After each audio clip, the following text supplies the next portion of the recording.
Hello friends and welcome back to my channel. Today I am going to be doing a twofer, a flour it up and a cooking basics. So we're going to start with, I think we're going to start with the cooking basics because that's going to take the longest and it's going to be simmering on my stove while I do the other things.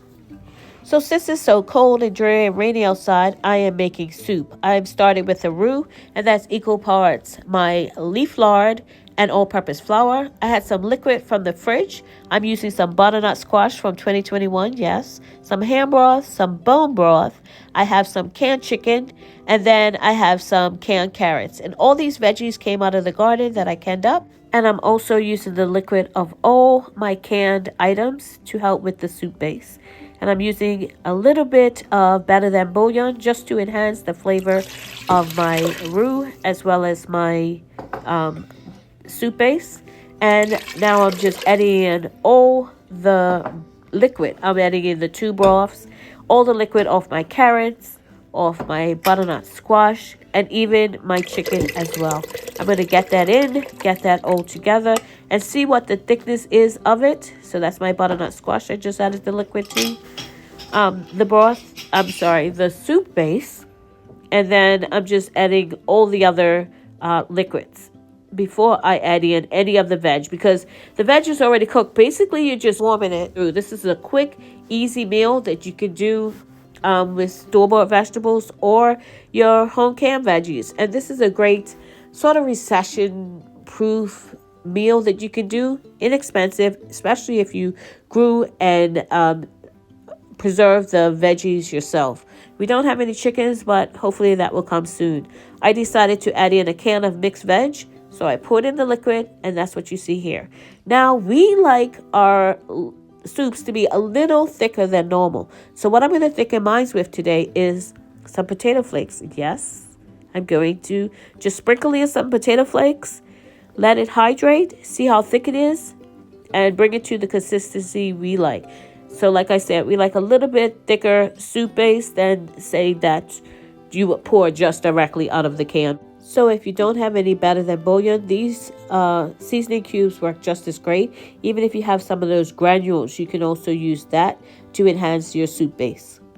So I don't know if you can tell, but my soup base is a little bit thicker than it was previously. And I am pretty sure that this is as thick as I'm going to take it. And here is where you would add any spices. I'm adding in a little bit of salt. I'm actually going to add a little bit of seasoning salt as well.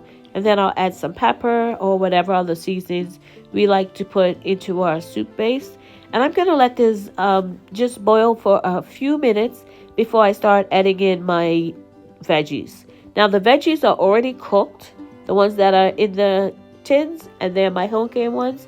So pretty much I'm just warming them through. I did cut up these carrots because they were in chunkier form.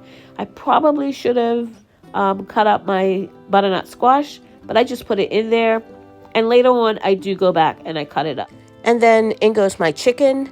This soup can be tailored to whatever your tastes are. Use ham, use beans. If you want to add in a pasta or rice or something like that to even bulk it up even further, you can do that. I would do that before I add in my veg. Make sure that's cooked through, and then add my veg because my veg is already cooked, like I said. You are the first so you're basically just warming up the veg, whereas a soup or pasta you would actually have to cook. But this is what the soup looks like tonight, and we are really going to enjoy this on this cold night. This is a great hearty meal that will sustain you through a really cold night. So now for the flour it up portion of my dinner. Now, I don't have any self-rising flour in the house, so I'm going to make it, and I will put the recipe below. And you only need 3 ingredients. That's it. All-purpose flour, baking powder, and salt. That's it.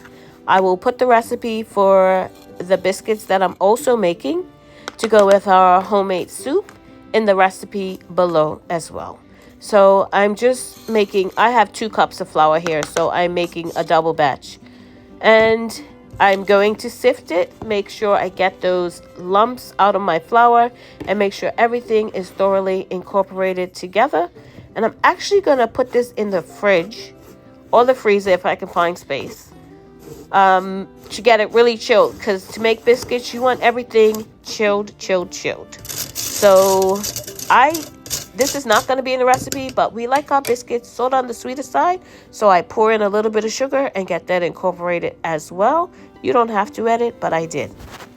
So it's dinner time and I'm going to get my biscuits pulled together. I am greasing my cast iron skillet and I am using some lard to do that, even though this is a butter paper. That's actually lard that I'm spreading on to my skillet, and I'm going to put this in the oven while it's warming up. So I've taken my flour out of the fridge. I wish I had room in my freezer, but I didn't. And I took my lard out of the freezer. I did find room for that. So everything is nice and cold. And I'm going to use a fork to cut this in. And you want to take this to the point of it being like breadcrumbs almost. And I did chunk up my lard a little bit so it's already in smaller pieces and not just in the big clump that it would have been. And I will put the recipe for the biscuits below.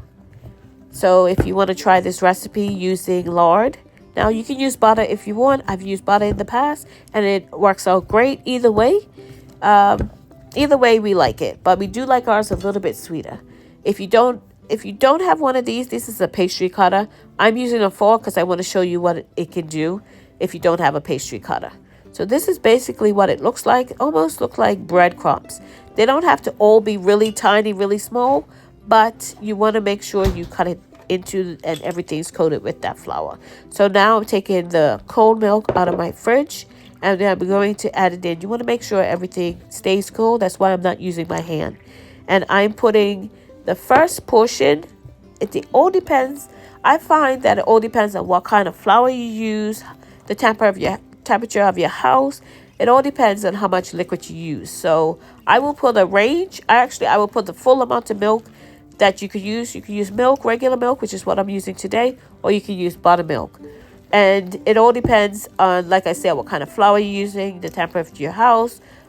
Even if you use your hands as opposed to a fork like I'm using, or even if you put it in the fridge or freezer before. And you only want to add enough milk to hydrate that flour. You don't want a really, really wet mix. So now that I've got my biscuits mixed together, I'm going to wipe down my counter, make sure it's nice and dry. And I'm going to spread a little bit of flour. You don't want this sticking to your countertop or whatever you're rolling it out on. And you want to be gentle with your dough. You don't want to smash it down or be rough with it. And we are going to create those folds that you find in the biscuits. I tend to do about 12 folds, 10 folds. Sometimes I do maybe 15. Sometimes I lose track and I might go to 15. So 10 is the sweet spot. 10, 12 or so, depending on how many layers you want. I find 10 to 12, 15, somewhere around there is pretty good. And all I'm going to do is, I don't know if you can, yeah, I pulled it over so you can see this, is just sort of fold it over and press it together. It looks kind of crumbly and it will come together in the end.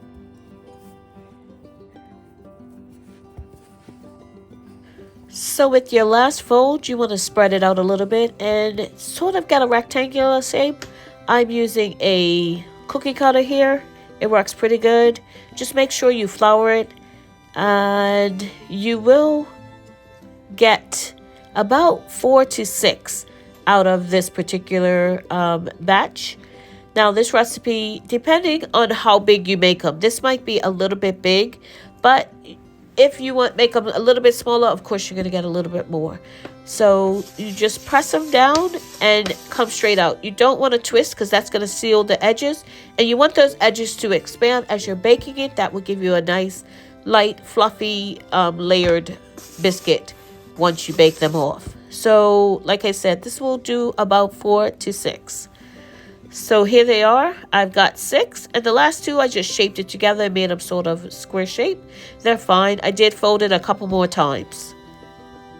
So into my hot cast iron skillet they go. I did put a little bit of butter down the bottom, and I do put them so they touch. I think that helps them rise a little bit more, and I get a lighter, fluffier biscuit. So here they are out of the oven. It was 15 minutes on 420, and my oven runs a little bit hot. If the tops don't brown for you, I suggest putting them on the broiler, but watch them closely because they will burn if you leave them too long. So this is what the biscuits look like out of the oven. And we are going to enjoy this with our homemade soup. So I'm just breaking open one of the little square ones to show you the inside and how it rolls up and how fluffy, and it's really, really good. Thank you so much for watching. If you haven't subscribed, please subscribe and click that notification bell to be notified when I upload videos. God bless, and remember, stay safe and keep prepping.